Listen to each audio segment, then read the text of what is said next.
وبركاته. نحمده ونصلي على رسوله الكريم.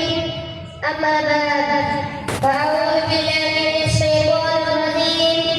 بسم الله الرحمن الرحيم.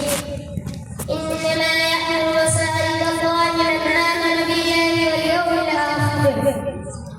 محترم سامعین، آج کے جلسے میں آپ کے سامنے جو تقریر پیش کرنے جا رہا ہوں اس کا عنوان ہے اصلاح معاشرہ میں مسائل کا کردار. محترم سامعین، مسائل وہ زمین کی مقدس ترین جگہ ہے.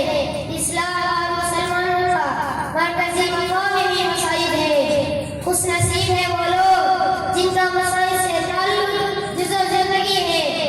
ایسے لوگ ایسے علاقے کے سائے میں جگہ کے احیار ہیں. محترم سامعین، مسائل روز اول ہی سے رشد و ہدایت، اسلام کی تبلیغ و ارشاد اور اصلاح معاشرہ کا مرکز رہی ہے. ان کی اہمیت و فعالیت کا اندازہ اس وقت سے لگایا جا سکتا ہے کہ آپ صلی اللہ علیہ وسلم جب مدینہ تشریف لائے تو آپ کو سب سے پہلے مسجد کی تعمیر کی فکر کا تنگیر ہوئی. محترم سامعین، اصلاح